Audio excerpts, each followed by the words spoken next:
আচ্ছা, আমরা এখন আছি ChatGPT-র মধ্যে। আপনারা আমার ল্যাপটপ দেখছেন, যেটা হলো OpenAI এর একটা প্রজেক্ট এবং এই ChatGPT বা এই AI প্রোগ্রামটা অলরেডি পুরা দুনিয়াকে টেক ওভার করে ফেলতেছে। সবাই এই AI প্রোগ্রাম নিয়ে কথা বলতেছে, এটার পাওয়ার নিয়ে কথা বলতেছে।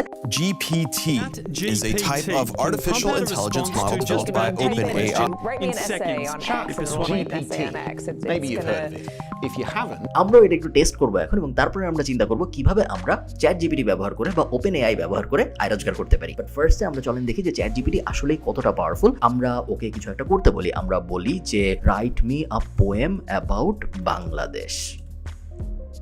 Beneath the mango trees, the land of Bengal breathes, river flow, fields green, Bangladesh, a land serene, from Cox's Bazar to Rangamati. Anyway, আমরা বুঝতে পারতেছি যে ও খুব সুন্দর একটা কবিতা লিখতেছে এবং লিখতে দিলেও হয়তো আরো কন্টিনিউ করে লিখতে থাকতো। বাট আপনি অবাক করা ব্যাপার এইটা, এই কবিতাটা কিন্তু দুনিয়ার আর কোথাও নাই। এই এআই আমার সামনে এই প্রম্পটটা নিয়ে 2 সেকেন্ডের মধ্যে একটা কবিতা আমাকে লিখে দিচ্ছে, যেই কবিতাটা সুন্দর, যে কবিতার মধ্যে আসলেই বাংলাদেশের কালচারের কথাবার্তা আছে। এমন না যে এই এআইটা জাস্ট জানে যে বাংলাদেশ একটা দেশ এবং তারপর হাবি জাবি মিলায় একটা কবিতা আমাকে ধরায় দিচ্ছে, এরকম না। কবিতাটা যথেষ্ট গুছায় লেখা এবং এই কবিতাটা নিয়ে যদি আমি 100 জনকে দেখাই, 90 জনের বেশি আসলে বুঝতে পারবেন না যে এটা একটা এআই লেখছে, একটা মানুষ লেখে নাই। যে ব্যাপারটা কতটা ভয়ঙ্কর এবং সুন্দর, এটা আমাদের পক্ষে ইমাজিন করা কঠিন। ChatGPT-র সবচেয়ে বড় যে বেনিফিট সেটা হলো এটা একটা কনভারসেশনাল এআই। কনভারসেশনাল এআই এবং নন কনভারসেশনাল এআই, এই দুইটার মধ্যে পার্থক্য হলো কনভারসেশনাল এআই এর সাথে আপনি কথা বলতে পারবেন, বা এক্ষেত্রে তো আপনি কথা বলতে পারতেছেন, আপনি চ্যাট করতে পারবেন, যেটা নন কনভারসেশনাল এআই এর সাথে করা সম্ভব ছিল না। চ্যাট করতে পারার সুবিধাটা কি?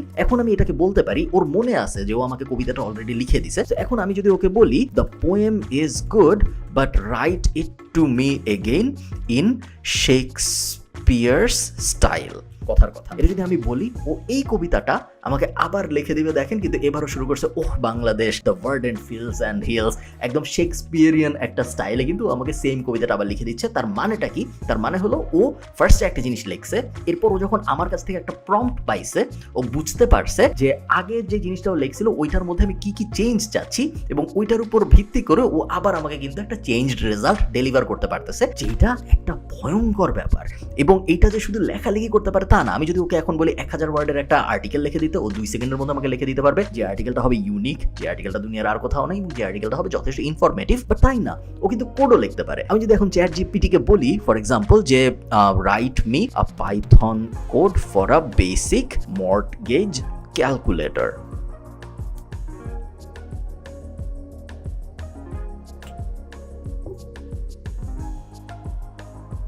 ও এখনো লিখতেছে, অলরেডি কোড লিখে ফেলছে এবং এখন বোঝাচ্ছে আমাকে যে কোডের ভিতরে আসলে কি কি আছে। আপনি জিনিসটা কি পরিমাণ ভয়ঙ্কর একটু চিন্তা করেন। এক সময় এই পাইথন কোডের জন্য আমাদের কোডার হায়ার করতে হইতো, এখন আমি ChatGPT কে বলতেছি এবং সোজা বাংলায় সোজা ইংলিশে বলতেছি যে আমার এই জিনিসের জন্য কোড লাগবে, আমাকে পুরো কোড লিখে দিচ্ছে। এটা জাস্ট আমি কপি করবো, এখানে ক্লিক করে, এবং তারপর আমি আমার ওয়েবসাইটে বসাইলেই কিন্তু আমার একটা মর্টগেজ ক্যালকুলেটর হয়ে গেল। এভাবে মানুষজন অলরেডি অ্যাপ বানানো শুরু করছে, ওয়েবসাইট বানাচ্ছে, ওয়ার্ডপ্রেস প্লাগইন বানাচ্ছে, আমি দেখছি বিভিন্ন ইউনিক SaaS সলিউশন বানানো শুরু করছে, সব জাস্ট চ্যাট করে করে, যেটা আমরা 3 মাস আগেও ভাবতে পারিনি। এবং 3 মাসের মধ্যে ChatGPT পুরো দুনিয়ার ল্যান্ডস্কেপ, ইন্টারনেটের ল্যান্ডস্কেপ চেঞ্জ করে ফেলছে, যার কারণে অনেকে ভাবতেছে গুগলের মতো কোম্পানি পর্যন্ত বন্ধ হয়ে যাবে, কারণ ChatGPT বা এই AI এর যে প্রসারণ, এইটা সবকিছুকে একদম ঢেউয়ের মতো উড়ায় নিয়ে চলে যাচ্ছে। ব্যাপারটা বেশ সিরিয়াস এবং ব্যাপারটা বেশ ভয়ের এবং ব্যাপারটা অনেক ল্যান্ডস্কেপ চেঞ্জিং। এবং যখনই কোনো ল্যান্ডস্কেপ চেঞ্জিং সিচুয়েশন আসে আমাদের সামনে, যখনই এমন কোনো ঘটনা ঘটে যেটা পুরো দুনিয়ার বা পুরো টেকনোলজিক্যাল একটা বড় শিফট নিয়ে আসে, ওটা অনেক রিস্ক নিয়ে আসে, ওটা অনেক জব লস নিয়ে আসে, একই সাথে ওটা অনেক অপরচুনিটিও নিয়ে আসে। যে অপরচুনিটিগুলো আপনি যদি আর্লি অ্যাডভান্টেজ নিতে পারেন বা আপনি যদি আর্লি মুভার হন, তাহলে আপনি অনেক গেইন করতে পারবেন, যেটা 1 বছর পরে বা 6 মাস পরে যে হয়তো আর সেই পরিমাণে সম্ভব হবে না। ফেসবুক এবং ইনস্টাগ্রামের 2 বছর লাগছে 1 মিলিয়ন সাবস্ক্রাইবারে পৌঁছাইতে, পিন্টারেস্টের লাগছে 5 মাস। এরপরে যখন অ্যাংরি বার্ড আসলো তখন একটু ব্যাপারটা সহজ হয়েছে এবং অ্যাংরি বার্ড 1 মিলিয়ন সাবস্ক্রাইবারে পৌঁছাইতে লাগছিল 34 দিন। আপনারা অবাক হবেন শুনলে, ChatGPT-র এটা লাগছে 5 দিন। ChatGPT যত তাড়াতাড়ি 1 মিলিয়ন সাবস্ক্রাইবারে পৌঁছাইছে এবং তারপরে যত তাড়াতাড়ি ওটা থেকে 5 মিলিয়নে গেছে এবং 10 মিলিয়নে গেছে, ইতিহাসে এখন পর্যন্ত এমন কোনো কিছু ছিল না যেটা এত দ্রুত হারে সাবস্ক্রাইবার বা ইউজার পেয়েছে। একদম ইন্টারনেটের শুরুর ইতিহাস থেকে শুরু করে আজকে পর্যন্ত এরকম কিচ্ছু ছিল না যেটা ChatGPT করতে পারছে। এই ভিডিওতে আমরা কভার করার চেষ্টা করবো ChatGPT ব্যাপারটা কি, ChatGPT শুরু হইলো কেমনে, বানাইছেই বা কারা, এবং এটার মধ্যে রিস্ক কি কি, এবং এইটার থেকে থেকে সবচেয়ে ইম্পর্টেন্ট যেটা অপরচুনিটি কী কী আসতে পারে যেগুলোর অ্যাডভান্টেজ আমরা নিতে পারবো। চলুন শুরু করা যাক। এই ভিডিওটা স্পন্সর করেছে TapTapSend। আপনারা যারা TapTapSend চেনেন না, এটা এক দেশ থেকে আরেক দেশে টাকা পাঠানোর জন্য একটা অ্যাপ যেটার অ্যান্ড্রয়েড এবং iOS দুইটা ভার্সনই আছে। TapTapSend ব্যবহার করার 5টা মেইন সুবিধা আছে। প্রথম সুবিধা হলো ট্রানজ্যাকশন ফি নাই কোনো, টাকা পাঠাতে বা টাকা রিসিভ করতে কোনো টাকা পয়সা খরচ হয় না। সেকেন্ড সুবিধা হলো আপনি যখন টাকা পাঠাবেন রিসিভারের বিকাশে বা রিসিভারের ব্যাংক অ্যাকাউন্টে টাকা পাঠিয়ে দেওয়া যায়, রিসিভারের কোথাও যাইতে হয় না টাকাটা রিসিভ করার জন্য, যেটা একটা বিশাল ব্যাপার। থার্ড সুবিধা হলো গুড এক্সচেঞ্জ রেট। আপনি যখন $1 পাঠাচ্ছেন কাউকে, তখন সে 100 টাকা পাবে না 110 টাকা পাবে না 120 টাকা পাবে, ওই এক্সচেঞ্জ রেটে কিন্তু কিছু টাকা হারায় যায় অনেক সময়। TapTapSend ব্যবহার করলে সাধারণত খুব ভালো একটা এক্সচেঞ্জ রেট পাওয়া যায়। ফোর্থ বেনিফিট, যেটা আমার মতো একটা বিশাল পিস অফ মাইন্ড, সেটা হলো আপনি যখন কাউকে টাকা পাঠাবেন টাকা মোটামুটি ইনস্ট্যান্টলি চলে যায়।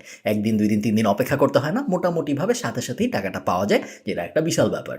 ফিফথ বেনিফিট সেটা হলো আপনি যদি KF এই কুপনটা ব্যবহার করেন, ডেসক্রিপশনে লিঙ্ক টিঙ্ক সব দেওয়া থাকবে, এই কুপন ব্যবহার করে আপনি যখন টাকা পাঠাবেন তখন আপনি যত টাকা পাঠাবেন তার সাথে 10 ক্রেডিট এক্সট্রা TapTapSend যুক্ত করে দিবে। সো আপনি যদি কাউকে $100 পাঠান সে $110 পাবে, আপনি যদি কাউকে $100 ক্যানাডিয়ান পাঠান সে $110 ক্যানাডিয়ান পাবে, 100 ইউরো পাঠাইলে বা 100 পাউন্ড পাঠাইলে 110 ইউরো বা 110 পাউন্ড পাবে। সো আপনি যতই পাঠাবেন তার সাথে 10 ক্রেডিট এক্সট্রা যুক্ত হয়ে যাবে যদি আপনি নিচের লিঙ্কটা ব্যবহার করেন। চলেন ভিডিওতে ফেরত যাওয়া যাক। 2015 সালের ঘটনা। স্যাম নামে এক ছেলে এবং আমাদের সবার পরিচিত ইলন মাস্ক, এই দুইজন একটা কোম্পানি শুরু করে, যে কোম্পানিটার নাম দেওয়া হয় OpenAI। OpenAI এই কথাটা থেকে আপনারা বুঝতে পারতেছেন, ওপেন কথাটার মানে হলো খোলা, আর AI মানে তো আমরা সবাই জানি আর্টিফিশিয়াল ইন্টেলিজেন্স। সো OpenAI এর উদ্দেশ্য ছিল আর্টিফিশিয়াল ইন্টেলিজেন্স ব্যাপারটাকে সবার জন্য উন্মুক্ত করে দেওয়া এবং আর্টিফিশিয়াল ইন্টেলিজেন্স যে প্রযুক্তিটা, এটাকে কত তাড়াতাড়ি অগ্রসর করানো যায়, কত তাড়াতাড়ি সামনে নিয়ে যাওয়া যায়, এটা নিয়ে OpenAI বিভিন্ন ধরনের রিসার্চ করা শুরু করে। ঠিক 3 বছর পরে 2018 সালে ইলন মাস্ক ওটা ছেড়ে দেয়, OpenAI ছেড়ে দেয়, এবং ও বলে যে ও OpenAI ছেড়ে দিচ্ছে কারণ ওর এখন ফোকাস করতে হবে SpaceX, যেটা আকাশে রকেট পাঠায়, এবং টেসলা, যেটা গাড়ি বানায়, আপনারা সবাই জানেন। এই দুইটার উপর ফোকাস করার জন্য OpenAI ছেড়ে দেয়। বাট তারপরে ও স্ট্র্যাটেজিক ইনভেস্টর এবং অ্যাডভাইজার এবং মেন্টর হিসেবে কিন্তু কোম্পানির সাথে থেকে গেছে। বাট কোম্পানির অ্যাক্টিভ কোনো পার্টিসিপেশন বা অ্যাক্টিভ কোনো কাজকর্মের মধ্যে ইলন মাস্ক এখন আর নাই। ইলন মাস্ক চলে যাওয়ার ঠিক 2 বছরের মধ্যে OpenAI কিছু ভয়ঙ্কর কাজকর্ম আমাদের দেখানো শুরু করে। প্রথম যে জিনিসটা OpenAI নিয়ে আসে, যেটা মোটামুটি সবাইকে শক করে ফেলে, সেটা হইল DALL-E, DALL-E, যেটা ওরা গত বছরের দিকে রিলিজ করে, এবং এটা নিয়ে MKBHD থেকে শুরু করে অনেকেই ভিডিও বানিয়েছে। আপনারা জানেন যে এটা একটা ইমেজ টেকনোলজি, যেখানে আপনি DALL-E প্রযুক্তিটাকে যদি কোনো ইমেজের কথা বলেন, ধরেন আপনি বললেন যে I want a photo of Khalid Farhan wearing a hat in a beach. DALL-E, যদিও ওর কাছে আমি কখনো হ্যাট পরে বিচে যাই নাই বা আমি কখনো হ্যাট পরি নাই, বাট DALL-E ওরকম একটা ইমেজ বানায় আপনাকে দিতে পারবে, এবং তারপরে আপনি ওটাকে বলতে পারবেন যে না আমার এই ফটো ভাল লাগে নেই, draw it like Leonardo da Vinci, বা এরকম কোনো একটা কিছু আপনি প্রম্পট দিতে পারবেন, এবং তারপরে ওই প্রম্পটের উপর ভিত্তি করে ওই ইমেজটাকে আবার এডিট করে আবার আপনার সামনে দিতে পারবে। ফ্যাসিনেটিং একটা জিনিস, এবং এইটা মোটামুটিভাবে পুরা দুনিয়াকে একদম মানে পুরো দুনিয়া আউলায় যায়, স্পেশালি ডিজাইন সমাজ যেটা আছে, ডিজাইন বা আর্ট বা এই দুনিয়াটা, যেটা এই দুনিয়াটা পুরো ভোটকে যায় যে আসলে কি হচ্ছে। AI এর আমরা কিছুই অনেকদিন দেখিনি। AI বলতে আমরা বুঝতাম ছোটখাটো রোবট, ছোটখাটো অটোমেশন আসবে, এরকম জিনিসপত্র হবে, বাট হঠাৎ করে আমরা দেখলাম যে একদম আমাদের খুব ক্লোজ একটা ফিল্ডে AI এর ইম্প্যাক্ট চলে আসলে, এবং এই AI DALL-E, এটা পরে ওরা API লঞ্চ করে এবং তারপরে মানুষ ইউজ করা শুরু করে, এবং এই DALL-E ব্যবহার করে কিন্তু এখন অলরেডি অনেকগুলো কোম্পানি আছে যে কোম্পানিগুলো আগে মানুষ ব্যবহার করতো। এরকম অনেক কোম্পানি আমি পার্সোনালি চিনি, যে কোম্পানিগুলো আগে থাম্বনেল ডিজাইনার ছিল, লোগো ডিজাইনার ছিল, বিভিন্ন ধরনের মিনিমাল গ্রাফিক ডিজাইনার ছিল, হাবিজাবি অনেক সেক্টরের মানুষ ছিল, যেগুলো সব এখন এই AI এবং অটোমেশন দিয়ে রিপ্লেস হয়ে গেছে। এটা 1 বছর আগের কথা।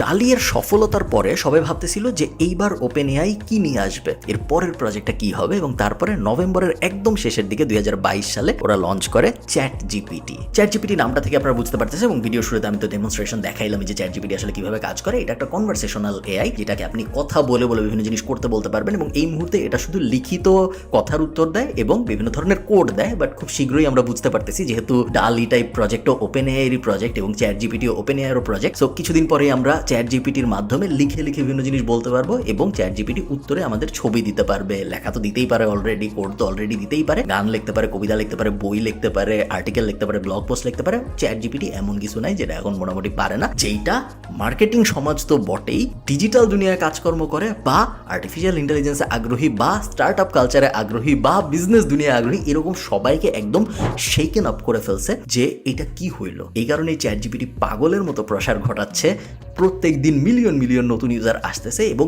কেউ ঠিক বুঝে উঠতে পারতেছে না যে এর মানে কি এসইও শেষ, এর মানে কি কন্টেন্টের দুনিয়া শেষ, এর মানে কি গ্রাফিক ডিজাইনরা শেষ, এর মানে কি কোডাররা শেষ, আসলে পুরো ব্যাপারটা হচ্ছে কি।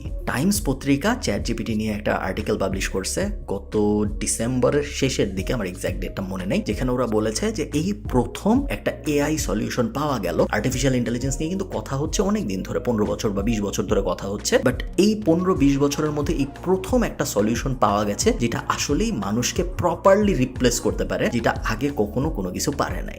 দুইটা প্রশ্ন একদম অবভিয়াস, সবার মাথার মধ্যে আছে এবং আমাদের মাথার মধ্যেও আছে। প্রথম প্রশ্ন যেটা, সেটা হলো এআই কি অনেক মানুষের চাকরি খেয়ে দিবে নাকি, অনেক মানুষের চাকরি চলে যাবে নাকি? উত্তর হলো হ্যাঁ, চলে যাবে। আপনি যদি আপনার ফিল্ডে মিডিওকার কেউ হন, যে আসলে খুব ভালো না আবার ওকে টাইপ, খুব খারাপও না, খুব খারাপ হলে তো আপনার চাকরি এমনিও চলে যেত, যখন আরো ভালো মানুষ এসে আপনার সাথে কম্পিটিশনের, ন্যাচারাল কম্পিটিশনের কারণে আপনি আস্তে আস্তে পড়ে যেতেন। বাট আপনি মনে করেন খুব ভালো না, আপনি এভারেজ টাইপ একটা মানুষ, এভারেজ টাইপ যারা আছে তাদের প্রতি আঘাত এআই এর পক্ষ থেকে একদম প্রথমে আসবে এবং আমরা এটা অলরেডি হতে দেখছি। ছোট থেকে শুরু করে বড় কোম্পানি সবাই মিড লেভেল বা লোয়ার মিড লেভেলে এআই দিয়ে বা অটোমেশন দিয়ে রিপ্লেসমেন্ট আগে থেকেই চলতেছিল। এখন আমরা দেখতে পাচ্ছি ডালি বা ওপেন এআই টাইপ প্রযুক্তি আসার পরে এটা স্পিড হয়ে যাচ্ছে, মানে অনেক তাড়াতাড়ি হচ্ছে আরো, যেটা আগে হইতো না, যেটা একটা ভয়ঙ্কর ব্যাপার, বাট এটা একটা সত্যি ব্যাপার।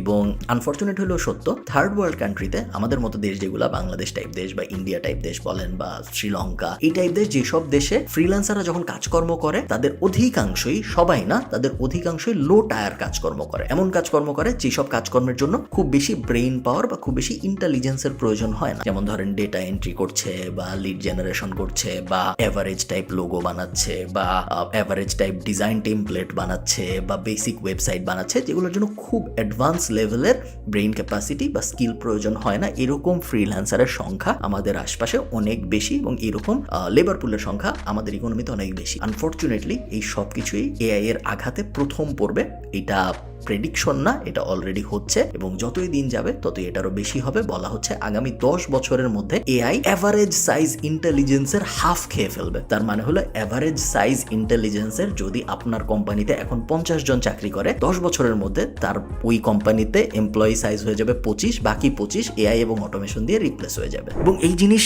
যে ভয়ঙ্কর, এটা শুধু যে আমাদের মতো দেশ রিয়েলাইজ করছে না তা না, ইন্টারন্যাশনালি এটা নিয়ে কিন্তু অনেক কথাবার্তা হচ্ছে। আমি জানি নেদারল্যান্ডসে কথাবার্তা বলা হচ্ছে যে এআই ব্যান করে দেওয়া হবে নাকি, কারণ এআই যখন কোনো একটা জিনিস আপনাকে দেয়, সো আমরা যদি আবার চ্যাট জিপিটির এক্সাম্পলটায় ফেরত যাই, চ্যাট জিপিটি আমাকে ইউনিক কবিতা লিখে দিচ্ছে, বাট ওই কবিতার ইন্সপিরেশনটা কিন্তু ওর আসছে আসল শেক্সপিয়ার থেকে বা আসল কিছু একটা থেকে, আসল কোনো একটা কবির থেকে। বা ধরেন আমরা যখন ডালি ব্যবহার করি, ও আমাকে ইউনিক ছবি দেয়, বাট ওই ছবির ইন্সপিরেশন তো রিয়েল আর্টিস্টদের কাজ থেকে দেখে দেখেই শিখছে, তাই না? মডেল ট্রেন যখন করা হয়, রিয়েল ওয়ার্ক দিয়ে মডেল ট্রেন করানো হয়। 2020 সাল পর্যন্ত যত কন্টেন্ট পাবলিশ হয়েছে ইন্টারনেটে সবকিছু দিয়ে ওপেন এআই, চ্যাট জিপিটি এবং ডাল ইকে ট্রেন করছে। সো 2020 পর্যন্ত দুনিয়া, আপনি চিন্তা করেন কত কোটি কোটি কোটি কোটি লক্ষ কোটি জিনিস পাবলিশ হয়েছে যেগুলো দিয়ে এটাকে ট্রেন করা হয়েছে। সো এই ট্রেন করার জন্য ইউজ করা হয়েছে আসল মানুষের কাজ, বাট এখন এআই এত পাওয়ারফুল হয়ে গেছে যে ওর এখন আর আসল মানুষ দরকার নাই। তো একটা কনফ্লিক্ট চলে আসে যে আমার জিনিস দিয়েই তুমি ট্রেন্ড হইলা, বাট এখন তুমি এমন জিনিস করতেছো যাতে তোমার আর আমাকে দরকার নেই। এটা এথিক্যালি কি ঠিক নাকি ঠিক না, এটা নিয়ে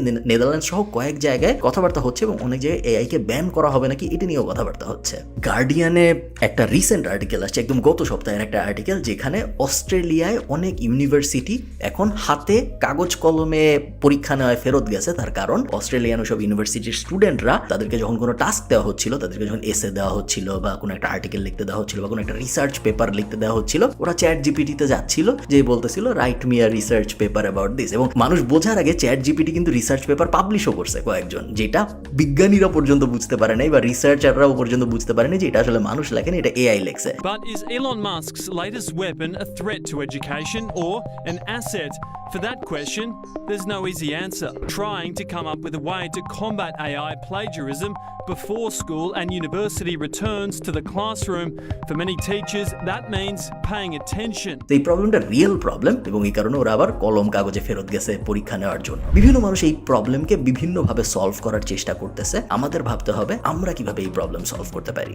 এবং সেকেন্ড প্রশ্নটা এটাই যে আমরা কিভাবে এআই এর আগ্রাসন থেকে বাঁচতে পারি। এআই যে আসতেছে এটায় কোনো দ্বিমত নাই, নেই, কেউ বলবে না যে আসতেছে না। প্রশ্ন তাহলে চলে আসে যে আমরা কি করতে পারি যাতে এআই এসে আমাদেরকে রিপ্লেস করে না ফেলে। কারণ আমাদের মতো মানুষ, আমরা যারা লো টায়ার ইনকাম বা লো লেবার পুল লেভেলে কাজকর্ম করি, তাদের প্রতি এর আঘাত যেহেতু প্রথমে আসবে, আমাদেরও সতর্ক তাহলে সবার আগেই হওয়া উচিত। ফার্স্ট অ্যাডভাইস হলো, আপনি আপনার ফিল্ডে মিডিওকার হয়ে বেশি দিন টিকতে পারবেন না। আপনার হইতে হবে আপনার ফিল্ডে একজন এক্সপার্ট বা এক্সপার্টের কাছাকাছি কেউ, অথবা আপনার চেঞ্জ করতে হবে আপনার ফিল্ড। ওই দিনগুলো শেষ যেই দিনগুলো আপনি বলতে পারতেন হ্যাঁ আমি মোটামুটি ভিডিও এডিটিং পারি, বা আমি মোটামুটি গ্রাফিক ডিজাইন পারি, বা আমি মোটামুটি কোড লিখতে পারি, বা আমি মোটামুটি অমুক পারি তমুক পারি। মোটামুটির দিন নাই। এআই মোটামুটির থেকে অলরেডি অনেক ভালো পারে, বা খুব তাড়াতাড়ি অলরেডি অনেক ভালো পারবে। সো আপনার কাজে আপনি যদি মোটামুটি লেভেলের হন, আপনার কাজ আগামী 5 বছর পর থাকবে না। এটা একটা রূঢ় বাস্তবতা। এটা আপনি যত তাড়াতাড়ি রিয়েলাইজ করতে পারবেন, তত তাড়াতাড়ি আপনি এটার প্রতি অ্যাকশন নিতে পারবেন, যেটা আপনাকে অবশ্যই হেল্প করবে আগামী 5 বছরে।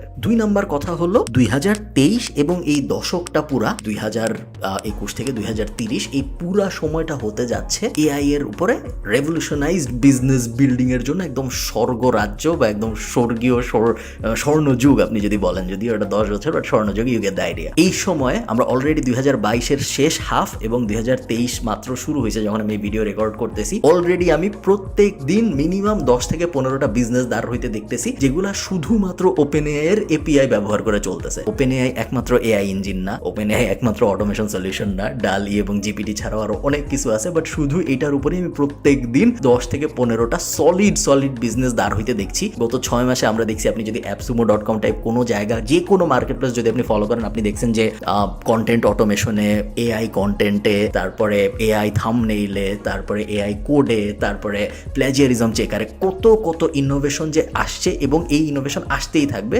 এইখানেই মেইন অপরচুনিটিটা, আপনার অপরচুনিটিটা এই জায়গায়, এবং আপনার ফিগার আউট করতে হবে এই এআই ব্যবহার করে আমি এখন কি বিজনেস দাঁড় করাইতে পারি, যে বিজনেস অপরচুনিটিগুলা আগে ছিল না। তার কারণ আগে এআই এর এপিআই আমরা ব্যবহার করতে পারতাম না। তো একটা নতুন জিনিস যখন আসে, তখন ওইটার সারাউন্ডে একটা ইন্ডাস্ট্রি দাঁড়ায় যায়, এবং ওইটার সারাউন্ডে বিজনেস অপরচুনিটির সৃষ্টি হয়, যেগুলো আগে কখনো ছিলই না পৃথিবীতে। আপনার কাজ এই ভিডিও দেখার পর চিন্তা করা, প্রথমে তো আপনি চ্যাট জিপিটি বলেন, ডালি বলেন, ওপেন এআই বলেন, এগুলো সব নিয়ে এটলিস্ট 20 ঘন্টা রিসার্চ করবেন। তারপরে আপনার কাজ হবে চিন্তা করা যে এখন আমি এই 20 ঘন্টা রিসার্চ করার পরে এমন কি অটোমেশন আছে যেটার আইডিয়া আমি পেতে পারি, এমন কি বিজনেস আমি দেখছি প্রত্যেকদিন যেগুলো দাঁড়াচ্ছে, এমন কি প্রোডাক্ট আছে যেগুলো producthunt.com এ আমি এখন দেখছি দাঁড়াতে, যেগুলো আগে আমি দাঁড়াইতে দেখিনি, এবং যেগুলো এআই ড্রিভেন। flipper.com এর ভিতর এমন কি জিনিস বিক্রি হচ্ছে যেগুলো এআই দিয়ে বানানো, যেগুলো আগের বছর আমরা হইতে দেখিনি, কারণ তখন এআই এর এত প্রসার ঘটে নাই। এই জিনিসগুলো যখন আপনি কন্টিনিউয়াসলি করতে থাকবেন, তখন উইদিন 1 মাস 2 মাস 3 মাসের মধ্যে আপনার মাথায় বিজনেস আইডিয়া আসা শুরু হবে, যেই আইডিয়াগুলোর প্রত্যেকটার ব্যাক ইঞ্জিন হইল এআই। এবং তখন ওই যে আইডিয়াগুলো আপনার মাথার মধ্যে আসবে, ওগুলো আস্তে আস্তে এক্সিকিউশনে যাবে। ওই এক্সিকিউশন যখন আপনি করতে যাবেন, প্রত্যেকটা তো হিট করবে না, বা প্রত্যেকটা সাকসেসফুলি কাস্টমার পাবে না, বাট প্রত্যেক 5টা, প্রত্যেক 8টায় অন অ্যাভারেজ বলা হয় 8টা বিজনেসের মধ্যে একটা বিজনেস সাকসেসফুল হয়। এবং ওই 8টা বিজনেস ট্রাই করার জন্য আপনার যে পরিমাণ রিসার্চ করা দরকার এবং যে পরিমাণ এফোর্ট দেওয়া দরকার, ওই জিনিসটা শুরু হওয়া উচিত আমার মতে। এই ভিডিওটা এই যে এখন শেষ হয়ে যাবে ঠিক সাথে সাথে। ভালো থাকেন সবাই, আপনাদের সাথে আমার কথা হবে পরের ভিডিওতে। টাটা।